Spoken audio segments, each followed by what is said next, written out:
morning. This is my informative speech. Many people can name at least one teacher who made them feel confident, helped them understand something they never thought they would get. Many teachers shape how children learn and even themselves. Today I wanted to explore what it takes to really become a teacher in my interview with somebody who works in the field today. Whether your experience with a teacher in the past may have been negative or positive, these early years help shape who you are and how you think about teaching. I researched the teaching career through TCC's career planning tools, library databases, and an interview with a teacher today. I value education and want a career that helps children grow in academics and emotionally, so this topic is very meaningful to me. I will explain why this career fits my interests and values, review the history and current issues in elementary teaching, and share what I learned from an individual that is in the field today. To begin, my type focus results show strengths in helping roles, communication, patience, and structure. I value meaningful work, stability, and creativity. Teaching aligns with my interest in child development and educational equity. Equity is different than equality because equity is making sure everyone gets treated evenly, not differently. Equality is when people get the exact same treatment, not how they needed to be treated based on their differences. Teaching allows me to use these strengths every day.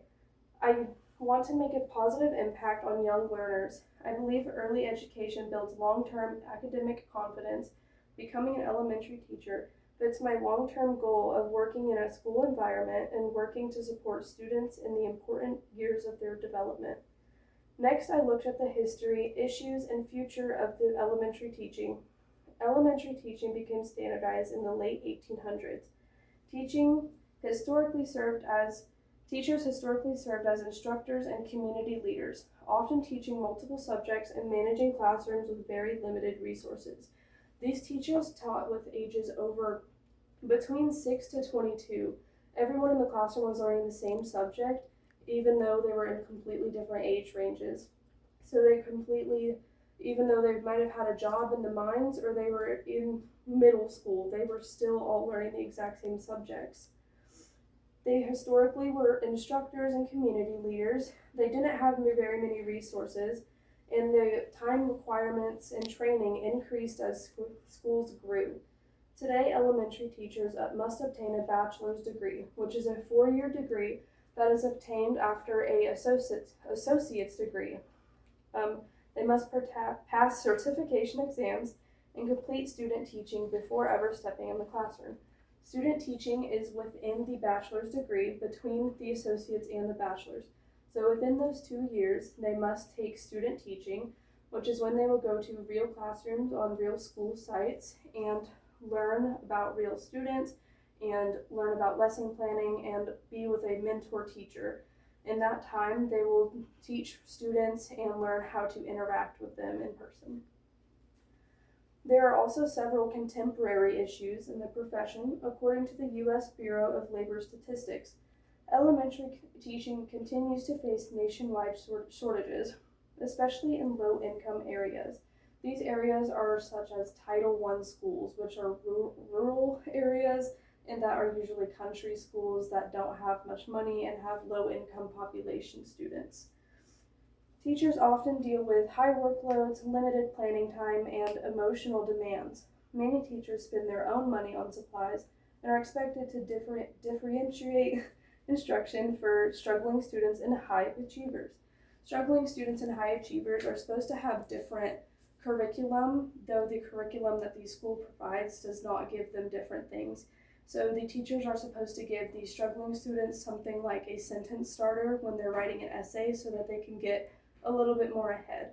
The high achievers are supposed to get something like an extended project so that when they finish their essay, they have a little bit more to do so that they're still challenging their brains and not considered as easy. Lots of children like that are in programs like Gifted and Talented, which some schools do not have if there are low-income schools. Different classroom management and funding challenges or increased expectations for technology integration add to the pressure.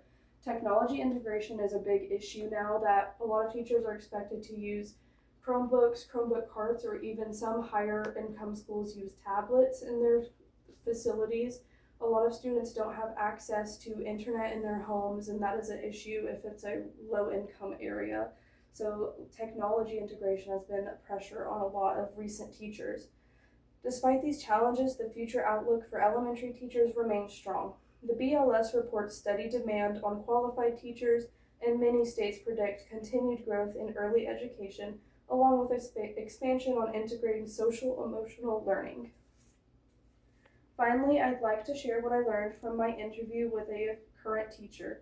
The teacher explained that becoming an elementary teacher requires a degree, which I explained, student teaching, and research. They emphasized the importance of placing rules and early classroom management.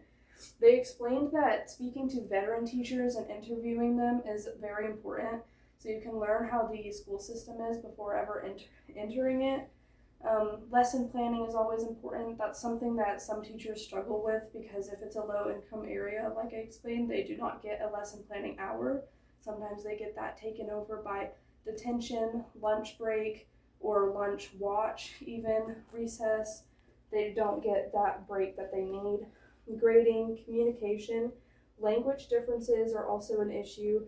My teacher I mentioned that she had an issue with a Chinese family and a Spanish-speaking family, which luckily some income schools will have a district translator that you can use.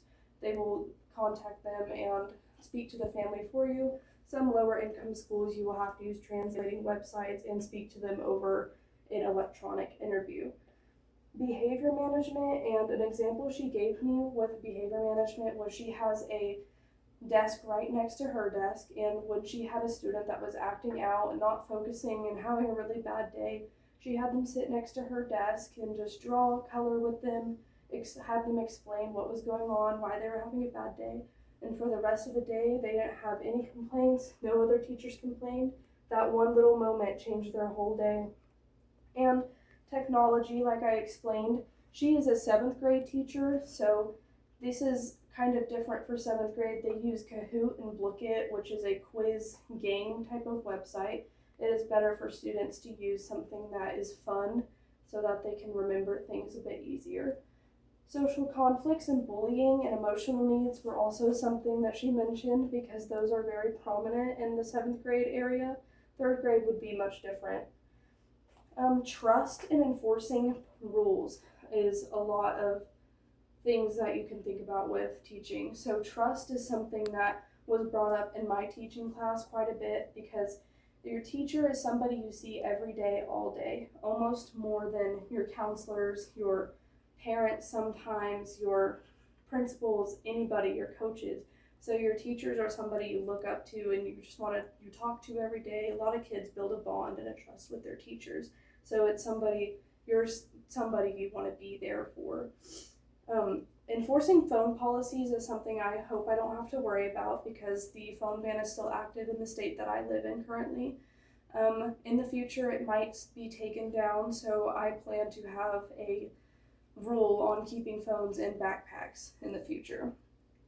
All of these things that I explained were in my interview with the teacher, and it really helped me understand the day-by-day life, and understanding what it takes to become a teacher shows how powerful and meaningful the career truly is.